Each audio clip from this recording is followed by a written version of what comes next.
Assalamualaikum warahmatullahi wabarakatuh. Kembali lagi bersama saya Afida Syakilia. Kali ini saya akan membahas mengenai kronologi kasus PT Asuransi Jiwasraya. Dikutip dari CNN Indonesia, PT Asuransi Jiwasraya tengah menjadi sorotan masyarakat. Asuransi jiwa tertua di Indonesia itu mengalami tekanan likuiditas sehingga ekuitas perseroan tercatat negatif senilai 23,92 triliun rupiah pada September 2019 lalu. Selain itu, Jiwasraya membutuhkan uang sebesar 32,89 triliun rupiah untuk kembali sehat. Ternyata, kasus Jiwasraya merupakan puncak gunung es yang baru mencuat. Jika dirunut, permasalahan Jiwasraya sudah terjadi sejak tahun 2000-an. Oke, berikut langsung saja kita ke kronologi kasus Jiwasraya. Pada tahun 2006, Kementerian BUMN dan Otoritas Jasa Keuangan atau OJK menyatakan ekuitas Jiwasraya tercatat negatif senilai 3,29 triliun rupiah. 2008 sampai 2009, Badan Pemeriksa Keuangan atau BPK memberi opini disclaimer atau tidak menyatakan pendapat untuk laporan keuangan 2006 sampai 2007 lantaran penyajian informasi cadangan tidak dapat diyakini kebenarannya. Defisit perseroan semakin lebar, yakni senilai 5,7 triliun rupiah pada tahun 2008 dan 6,3 triliun rupiah pada tahun 2009. Selanjutnya 2010 sampai 2012, Jiwasraya melanjutkan skema reasuransi dan mencatatkan surplus sebesar 1,3 triliun rupiah pada akhir 2011. Namun, Kepala Biro Perasuransian Isa Rahmatawarta menyatakan metode reasuransi merupakan penyelesaian sementara terhadap seluruh masalah, sebab keuntungan operasi dari reasuransi cuma mencerminkan keuntungan semu dan tidak memiliki keuntungan ekonomis. Karenanya, pada Mei 2012, Isa menolak permohonan perpanjangan reasuransi. Laporan keuangan Jiwasraya 2011 disebut tidak mencerminkan angka yang wajar. Pada tahun 2012, Bapepam LK memberikan izin produk JS Proteksi Plan pada 18 Desember 2012. JS Proteksi Plan dipasarkan melalui kerjasama dengan Bank Insurance.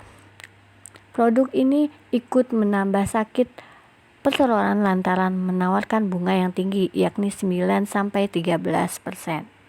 Selanjutnya pada tahun 2013, Bapepam LK resmi beralih kepada Otoritas Jasa Keuangan atau OJK dan meminta Kementerian BUMN menyampaikan langkah alternatif penyehatan keuangan perusahaan beserta jangka waktunya karena rasio solvabilitas perusahaan kurang dari 120%.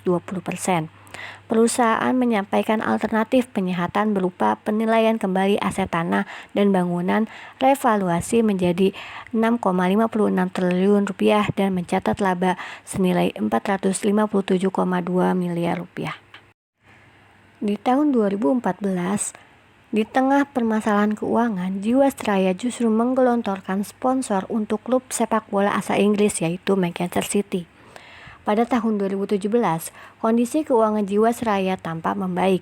Laporan keuangan Jiwasraya pada tahun 2017 positif dengan raihan pendapatan premi dari produk JS Saving Plan mencapai 21 triliun rupiah. Selain itu, perseroan meraup laba senilai 2,4 triliun rupiah, naik 37,64% dari tahun 2016. Perlu diketahui, sepanjang 2013 sampai 2017, pendapatan premi Jiwasraya meningkat karena penjualan produk JS Saving Plan dengan periode pencarian setiap tahun.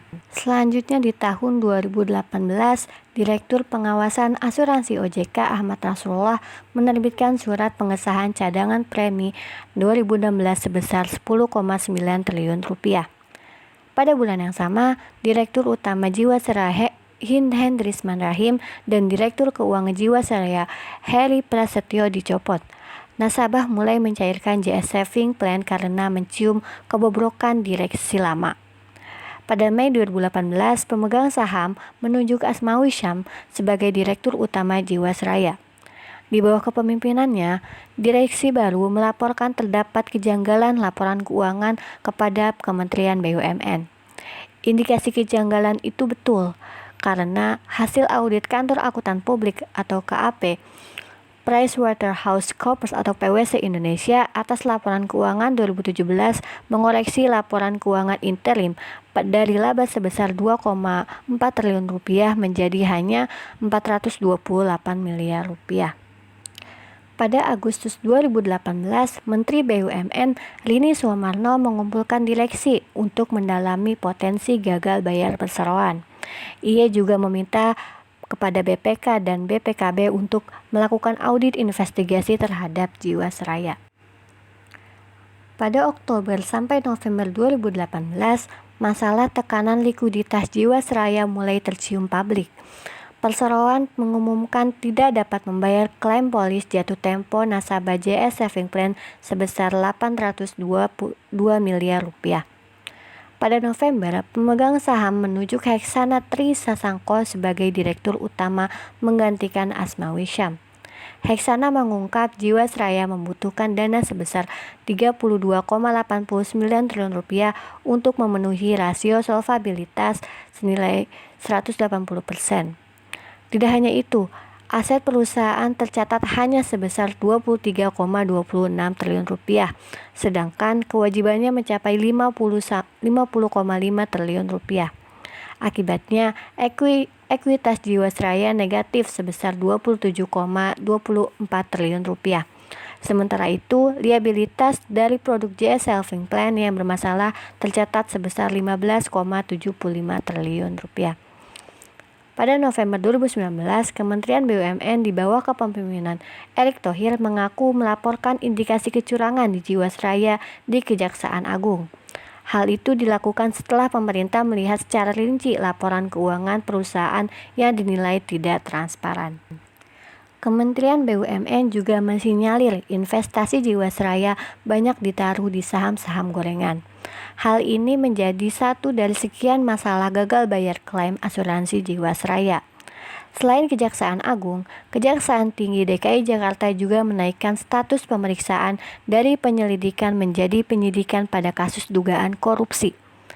Pada Desember 2019, penyidikan Kejaksaan Agung terhadap kasus dugaan korupsi Jiwasraya menyebut ada pelanggaran prinsip kehati-hatian dalam berinvestasi. Jaksa Agung ST Burhanuddin bahkan mengatakan Jiwasraya banyak menempatkan 95 dana investasi pada aset-aset beresiko. Imbasnya, Komisi Pemberantasan Korupsi atau KPK turut memantau perkembangan penanganan perkara kasus dugaan korupsi di balik defisit anggaran Jiwasraya. Selain itu, Kejaksaan Agung meminta Direktorat Jenderal Imigrasi Kementerian Hukum dan HAM mencekal 10 nama yang diduga bertanggung jawab atas kasus Jiwasraya. Januari 2020, Kejaksaan Agung meminta BPK mulai audit investigasi Jiwasraya dan OJK. Klaim nasabah yang akan jatuh tempo hingga akhir tahun 2020 mencapai 16,1 triliun rupiah. Indikasi kerugian negara senilai 13,7 triliun rupiah akibat gagal bayar polis. Pada Rabu tanggal 8 Januari 2020, Badan Pemeriksa Keuangan atau BPK mengumumkan pernyataan resmi terkait skandal Jiwasraya. Salah satunya, laba perseroan sejak 2006 disebut semu karena melakukan rekayasa akuntansi atau window dressing. Hasil pemeriksaan BPK akan menjadi dasar bagi Kejaksaan Agung mengambil keputusan terhadap orang-orang yang bertanggung jawab atas kondisi Jiwasraya.